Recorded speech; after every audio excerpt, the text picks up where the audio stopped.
First question है financial management helps in, तो किस में हेल्प करता है फाइनेंशियल मैनेजमेंट?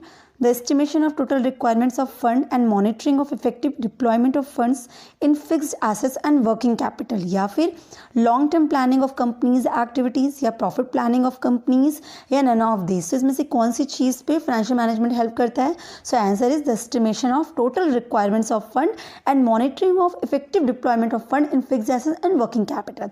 तो पूरे फाइनेंशियल मैनेजमेंट एक्चुअली जो फाइनेंशियल मैनेजमेंट हेल्प करते हैं ये कहाँ से एग्जैक्टली फंड्स आपको आएगा, जो भी फंड्स की रिक्वायरमेंट है वो कैसे आएगा, और उसके बाद उसको कहाँ इन्वेस्ट करना है, किस तरीके से इन्वेस्ट करना है, उसको मॉनिटर करना, अच्छी जगह इन्वेस्टमेंट कराना, चाहे वो फिक्स्ड एसेट्स हो या वर्किंग कैपिटल है। नेक्स्ट क्वेश्चन देखते हैं। Financial decision involves, financial decision involves investment financing and sales decision, investment financing dividend decision, financing dividend and sales decision, या none of the above. So answer is investment financing and dividend decision. तो financial manager के mainly तीन ही decision होते हैं, investment, financing and dividend decision. तो इन्हीं के बेसिस पे पूरा फाइनेंशियल मैनेजमेंट का जो चैप्टर्स होते हैं, capital budgeting, cost of capital, leverage, risk, dividend, ये सब इसी डिसीजंस में आ जाते हैं। नेक्स्ट देखते हैं the goal of financial management is, तो मेन गोल क्या होता है फाइनेंशियल मैनेजमेंट का? Maximisation of profit, maximisation of shareholders wealth, insuring financial discipline in the organisation, या एक्सपेंडिंग मार्केट। तो इनमें से कौन सा गोल होता है? So answer is maximisation of shareholders wealth. तो एक फाइनेंशियल मैनेजमेंट के मेनली दो ऑब्जेक्टिव्स होते हैं, आप कह सकते हो दो गोल होते हैं, एक होता है प्रॉफिट मैक्सिमाइजेशन, दूसरा होता है वेल्थ मैक्सिमाइजेशन। लेकिन जब मेन ऑब्जेक्टिव की बात कहे या सिर्फ गोल पूछेगा तो हमेशा हमें फोकस करना है वेल्थ मैक्सिमाइजेशन पे, क्योंकि वेल्थ मैक्सिमाइजेशन क्या होती है? लॉन्ग टर्म ऑब्जेक्टिव होता है। और वेल्थ मैक्सिमाइज कैसे होती है? जब शेयर होल्डर्स के वेल्थ इंक्रीज होती है, मैक्सिमाइज होती है। वेल्थ कैसे इंक्रीज होती है? जब हम ऐसे प्रोजेक्ट्स पे इन्वेस्टमेंट करते हैं जिन प्रोजेक्ट्स के थ्रू हमें पॉजिटिव एनपीवी जनरेट हो रही होती है। तो इससे क्या होता है? फर्म की वैल्यू इंक्रीज करती है, मींस मार्केट में शेयर प्राइसेस इंक्रीज करती हैं। तो इसलिए हमेशा जो मेन गोल होता है फाइनेंशियल मैनेजर का वो होता है वेल्थ मैक्सिमाइजेशन का, जिससे शेयर होल्डर्स की वेल्थ इंक्रीज हो, ना कि सिर्फ प्रॉफिट मैक्सिमाइजेशन। प्रॉफिट मैक्सिमाइजेशन होता है पर वो शॉर्ट टर्म ऑब्जेक्टिव होता है। नेक्स्ट क्वेश्चन देखते हैं। Wealth maximisation means maximising the dash of a course of action, NPV, profit, IRR, growth. So answer is NPV, जो अभी मैंने डिस्कस किया। NPV that is net present value. तो wealth maximise कब होगी? जब नेट प्रेजेंट वैल्यू मैक्सिमाइज होगी। तो नेट प्रेजेंट वैल्यू एग्जैक्टली क्या होता है? जो आपकी कैश इनफ्लो है उसकी present value of cash inflows minus present value of cash outflow. जो प्रोजेक्ट में आप इन्वेस्ट करेंगे तो उससे जो पैसे आपको कई सालों तक आने वाले हैं उसकी प्रेजेंट वैल्यू उसमें से डिडक्ट करेंगे। उस प्रोजेक्ट में इन्वेस्ट करने के लिए आपसे कितना कैश आउटफ्लो जाने वाला है उसके प्रेजेंट वैल्यू, तो जो आता है दैट इज एनपीवी। तो वो जितना ज़्यादा होगा, मीन्स इनफ्लो आउटफ्लो से जितना ज़्यादा होगा उतना ही प्रॉफिटेबल प्रोजेक्ट होगा। तो अगर प्रॉफिटेबल प्रोजेक्ट में इन्वेस्ट करेंगे तो वेल्थ तो मैक्सिमाइज होगी ही होगी। सो answer is NPV. Next question देखते हैं। The market value of a firm is the result of, market value firm की किस चीज़ का रिजल्ट होती है? डिविडेंड डिसीजन का, वर्किंग कैपिटल डिसीजन का, कैपिटल बस्टिंग डिसीजन का, या trade off between risk and return. So answer is dividend decision का। ऑब्वियसली मार्केट वैल्यू मार्केट में शेयर की प्राइसेस क्या इंक्रीज करती हैं, कैसे इंक्रीज करती हैं? क्योंकि जब मार्केट में डिविडेंड डिस्ट्रीब्यूट होने वाला होता है या कंपनी डिविडेंड डिक्लेयर करती है तो उस टाइम पे बट ऑब्वियस होता है कि शेयर्स की वैल्यू इंक्रीज कर जाती हैं। तो डिविडेंड डिसीजन बहुत हद तक फर्म की मार्केट वैल्यू पे इफेक्ट डालता है। Next, if book value of business is ₹3 lakh and book value of share is ₹15, then what will be the total number of shares? तो बट ऑब्वियस सी बात है, आप 3 लाख डिवाइडेड बाय 15 कर देंगे। 3 लाख टोटल वैल्यू है बिजनेस की और एक शेयर्स की वैल्यू जितनी है 15 रुपीज़ है। तो आपका कितने नंबर ऑफ शेयर्स आएंगे? तो बट ऑब्वियस है answer is 20,000। 3 lakh divide by 15 हम कर देंगे। Next, the meaning of capital structure is, capital structure की क्या मीनिंग है?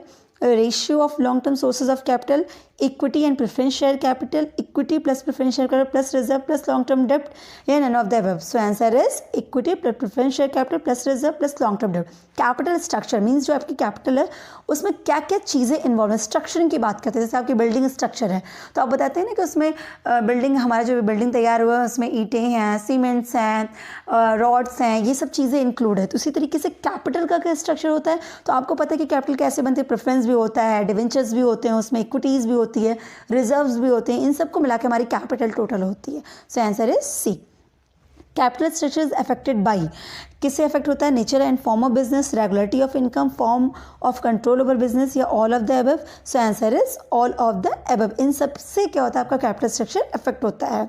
Next, capital structure is said to be ideal. कब हम इसे आइडल कहेंगे? जब कॉस्ट ऑफ कैपिटल मिनिमम होगी, मतलब जो आप कैपिटल स्ट्रक्चर में डिसाइड करो कि ये कैपिटल सोर्सेज हैं, प्रेफरेंस है या इक्विटी या डिवेंचर है, तो जब इनकी कॉस्ट मिनिमम होगी तब हम उसे आइडल कहेंगे।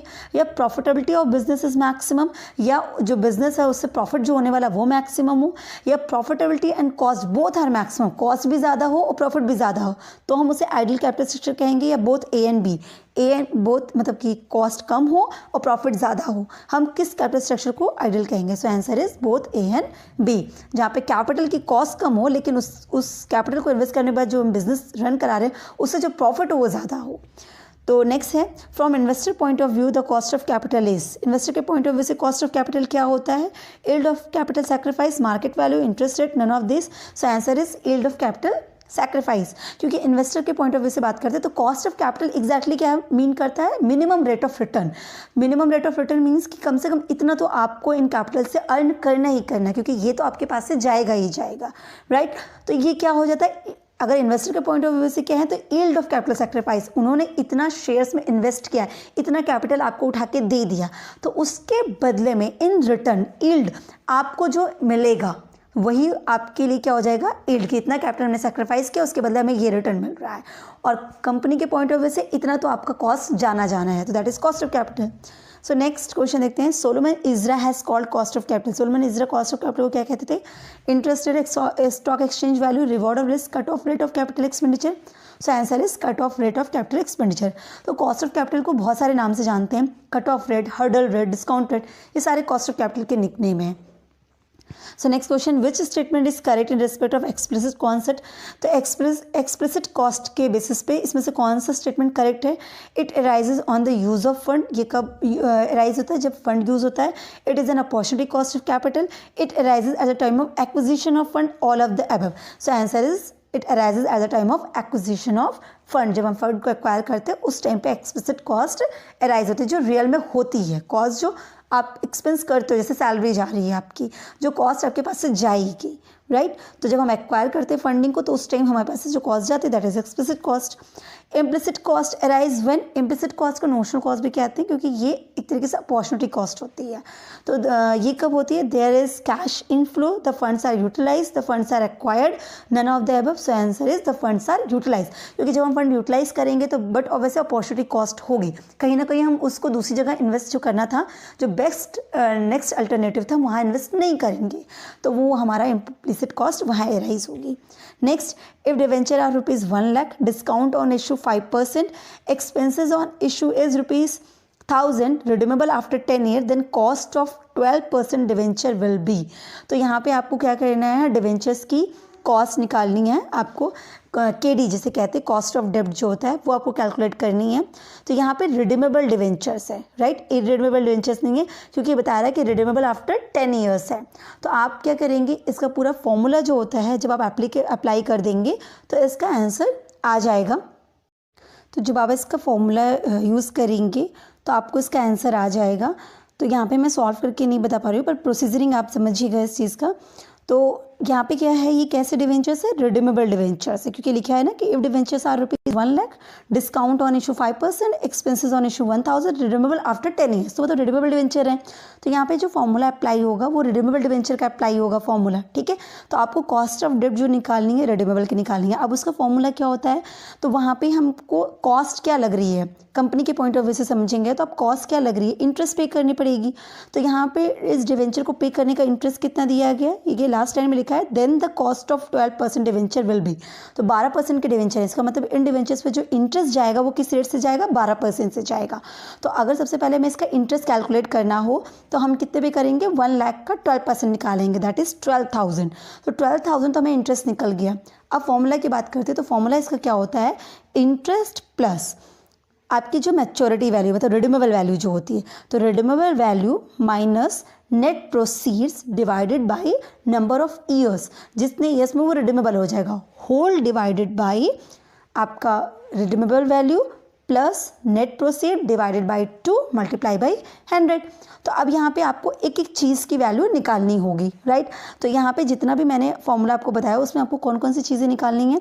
एक तो आपको इंटरेस्ट कैलकुलेट करना है, दूसरा आपको क्या करना है, आपको रिडीमेबल वैल्यू पता करनी है कि जब रिडीम होगा तो कितना पैसा पे करना होगा। तीसरा आपका नेट प्रोसीड्स मतलब जब ये इशू पे हुआ होगा तो एग्जैक्टली कितने पैसे आए आपको, तो नेट प्रोसीड निकालना है। और एन मतलब कितने साल के बाद ये रिडीमेबल होगा, ठीक है। और इंटरेस्ट का अमाउंट, तो यहाँ पे इंटरेस्ट तो हमने निकालना है, 12% का डिवेंचर था तो इंटरेस्ट निकल गया हमारा। इंटरेस्ट निकल गया कितना, 12,000। तो एक चीज़ तो हमें पता चल गई। रिडीमेबल वैल्यू, तो जो 10 साल बाद रिडीम होगा तो यहाँ पे कहीं कुछ और मेंशन नहीं है, तो इसका मतलब 1 लाख का डिवेंचर्स था तो रिडीम होकर हमें 1 लाख पे करने होंगे, तो रिडीमेबल वैल्यू तो आ गई 1 लाख आपकी। अब दूसरी चीज़ हमें निकालनी थी नेट प्रोसीड्स। नेट प्रोसीड्स मतलब कि जब आप ये डिवेंचर इशू हुए होंगे तो कितने पैसे आए होंगे आपको। तो अब देखिए जब इशू किया गया तो डिवेंचर इशू किए हो गए तो 1 लाख रुपए आने चाहिए थे, राइट आपका। लेकिन वहाँ पे क्या हुआ, इशू करते वक्त लिखा है डिस्काउंट ऑन इशू 5%। तो इशू किया गया डिस्काउंट पे कितने पे, 5% के, और इशू करने का खर्चा आया था 1000 का। तो ये दोनों चीज़ तो ही इशू प्राइस से ही मारा जाएगा, राइट, क्योंकि नेट प्रोसीड मतलब जब डिवेंचर इशू होंगे तो जो पैसे आए होंगे। तो बट ऑब्वियसली बात ये खर्चे हम डिडक्ट करके ही पैसे बात आएंगे कि ये हमारे पास आए हैं। तो अब देखिए यहाँ पे डिस्काउंट ऑन इशू 5% दिया है, तो आपको 1 लाख का 5% निकाल लेंगे जो डिडक्ट हो जाएगा 1 लाख में से, तो 5000 आएगा। तो 95,000 एग्जैक्टली हमारा आया, क्योंकि हम डिस्काउंट पे इशू कर रहे हैं तो 95,000 हम रिसीव करेंगे। लेकिन 95,000 पाने के लिए हमें एक और खर्चा हुआ, एक्सपेंसेस ऑन इशू करने पे और खर्चा हुआ हमारा 1000 रुपीज़, वो भी चले गए। तो हमारे पास कितना एग्जैक्टली आया, 94,000। तो नेट प्रोसीड्स कितना आया, 94,000 आया। रिडीमेबल वैल्यू कितनी आई है, 1 लाख। और कितने साल में रिडम्पशन हो रहा है, 10 सालों में। तो फॉर्मूले के हिसाब से हम पुट करते जाएंगे, 12,000 प्लस आपका रिडीमेबल वैल्यू कितनी है, 1 लाख माइनस 94,000 डिवाइडेड बाई 10। अब ये होल डिवाइडेड बाई क्या हो जाएगा, एवरेज कर देंगे, 1 लाख प्लस 94,000 डिवाइडेड बाई आपका 2 और होल मल्टीप्लाई बाई 100, क्योंकि रेट में आंसर आएगा। तो जब आप इस पूरे को सॉल्व करेंगे, बॉडमॉस के हिसाब से आप इसको सॉल्व करिएगा, बॉडमॉस रूल के हिसाब से। तो जब आप इसे सॉल्व करेंगे तो जो वैल्यू आएगी वो आएगा, कॉस्ट आपका 12.99 करके आएगा। तो एग्जैक्टली मतलब 13% आपका कॉस्ट ऑफ डेप्ट आ जाएगी, KD। सो यहाँ पे आंसर इज 13%, राइट। तो इसी तरीके से आप क्वेश्चन सॉल्व करेंगे। रिडीमेबल का आपका इस तरीके से हो जाएगा। इरिडीमेबल होता है तो उसका अलग हो जाता है। इरिडीमेबल पर सिंपल हो जाता है, interest divide by net proceed multiply by 100। पर यहाँ पे रिडीमेबल है तो रिडीमेबल का फॉर्मूला थोड़ा सा लंबा हो जाता है।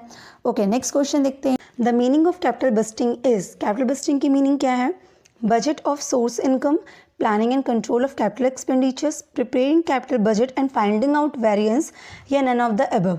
तो कैपिटल बस्टिंग का क्या मतलब होता है, so answer is planning and control of capital expenditure.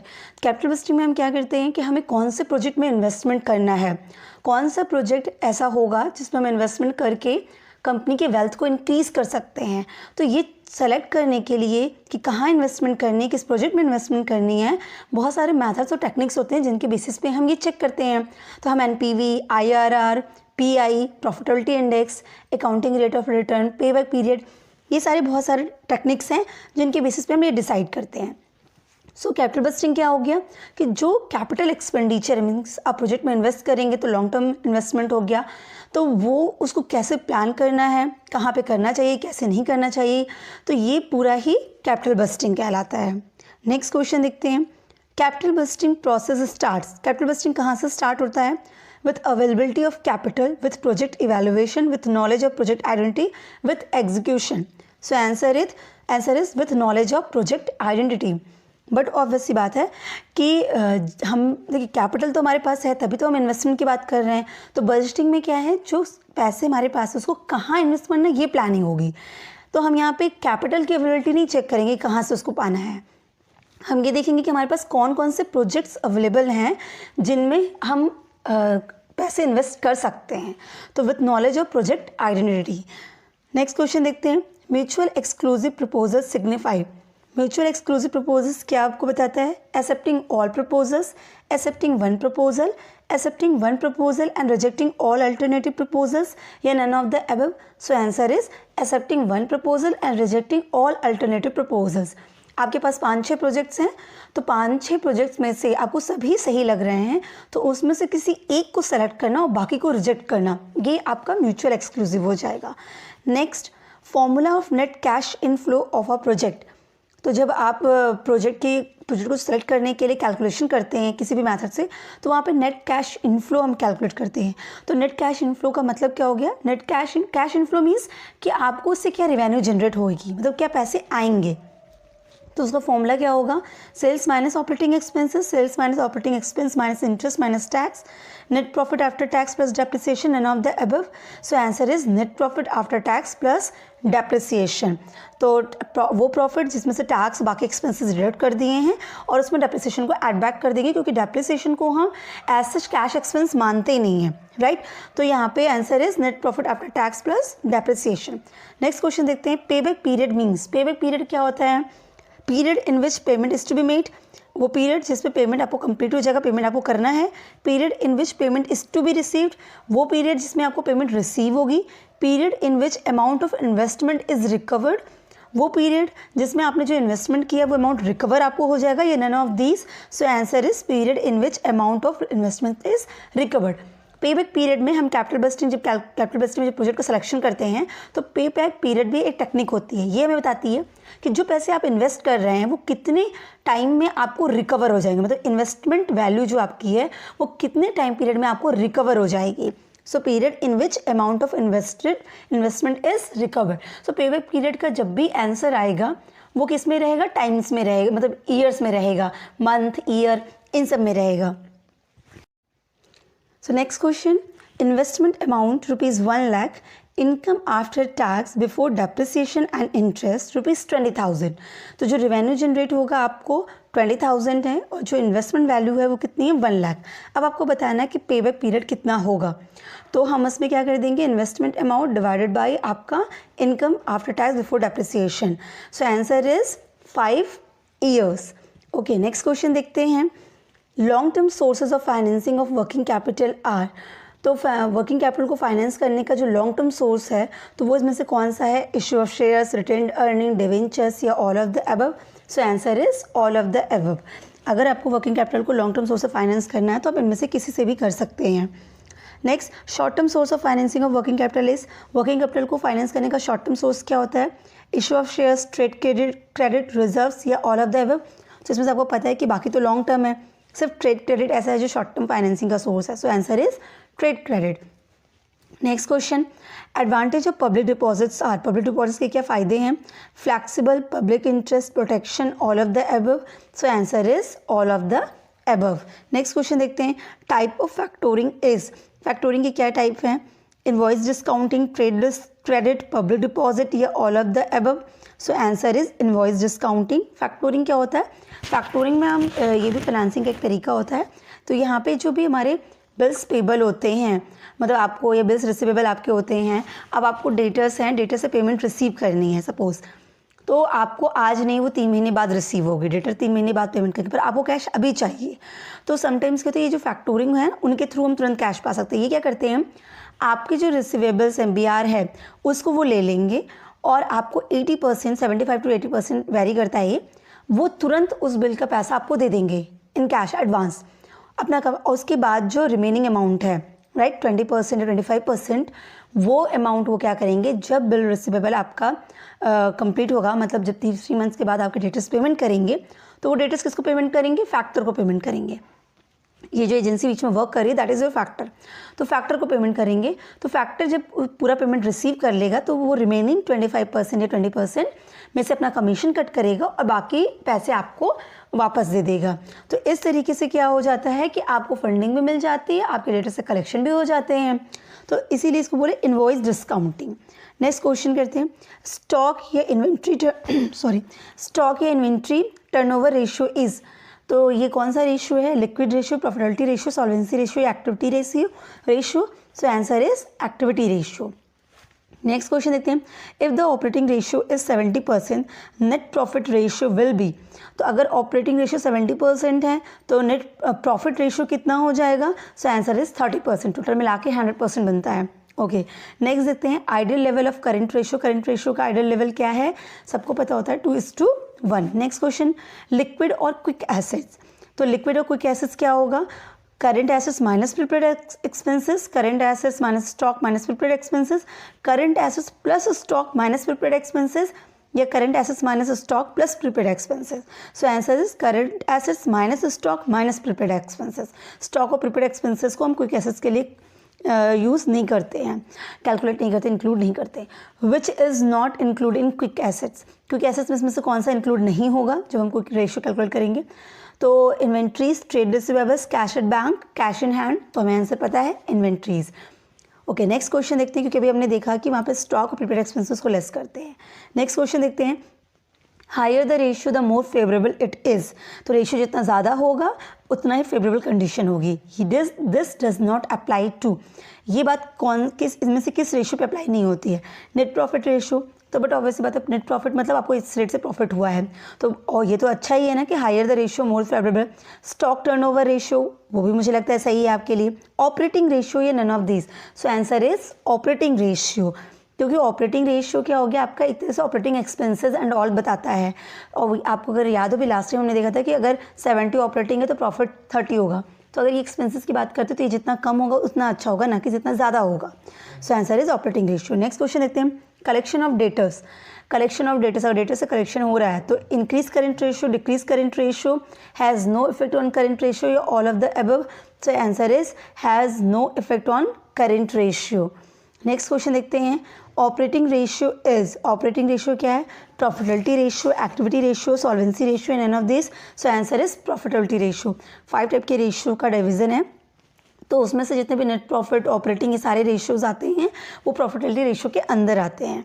Next देखते हैं, ideal acid test ratio. Acid test ratio ideal कौन सा होगा? 1:1. नेक्स्ट क्वेश्चन देखते हैं, commonly which ratio is calculates in times. कौन से रेशियो को हम टाइम्स में कैलकुलेट करते हैं?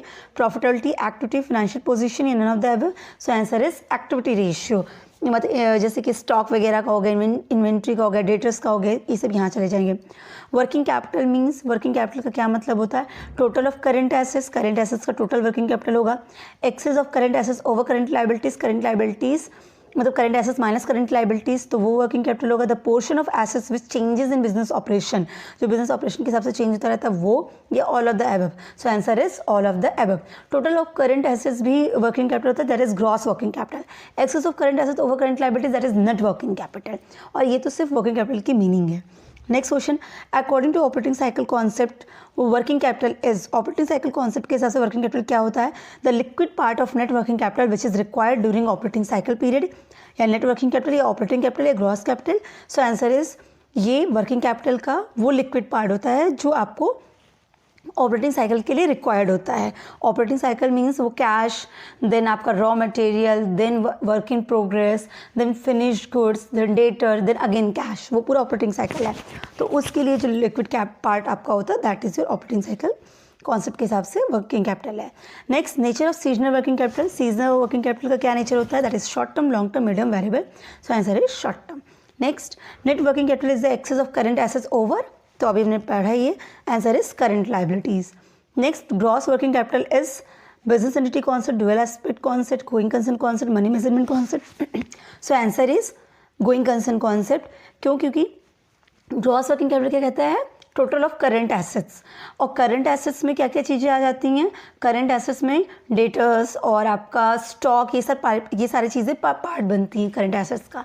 तो अगर हम गोइंग कंसर्न नहीं मानते कि मतलब बिजनेस फॉर एवर के लिए है, तो अनसीन टाइम के लिए हम उसको समझें कि बिजनेस चलता ही रहेगा, गोइंग कंसर्न कॉन्सेप्ट हमें यही कहता है, तो उस केस में ही तो आपका आएगा ग्रॉस वर्किंग कैपिटल. क्योंकि अगर ऐसा नहीं है, अगर हम ये मान के नहीं चल रहे हैं कि बिजनेस हमेशा चलता रहेगा, तो हम डेटर्स क्यों क्रिएट करेंगे? हम किसी को उधार पे कैसे क्यों देंगे कोई चीज़, राइट?